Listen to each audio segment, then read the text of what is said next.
Korang parking je mana-mana, motor ni confirm orang tengok. Korang berhenti je traffic light, confirm orang pandang. Inilah dia guys, Benda Napoleon 500. Enjin dia terletak cantik kat tengah-tengah. Yang ni dia pakai V-twin. Siap datang dengan liquid cool lagi. Horsepower dapat bagi 47 horsepower dengan 42 Nm of torque. Confirm nak dengar bunyi dia kan?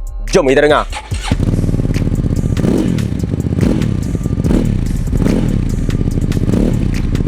Korang tengok design dia ni memang sangat unik dengan rare. Motor ni memang nampak gaya bobber dia, nampak gagah, berotot habis. Kalau korang tengok motor ni bahagian depan dia datang dengan fork cover, buat macam nampak macam gorilla tau. Motor ni tak boleh bawa pilihan guys. Korang tengok dia bagi single seat saja. Kalau korang nak bawa pilihan, korang kena custom. Yang ni kalau aku duduk, korang tengok tinggi bawah 160, tak ada masalah nak pakai motor ni. Korang tengok yang ni 675mm saja. Lepas tu dia punya ground clearance ni memang sangat rendah. Korang senang nak handle. Cuma yang ni korang kena ingat 215 kg. Memang agak berat. Motor pun gedabak guys. Tangki minyak dia 16 liter, memang besar. Yang ni korang nak pergi balik keluar negeri pun tak ada masalah. Lepas tu riding position dia ni memang sedap, santai habis.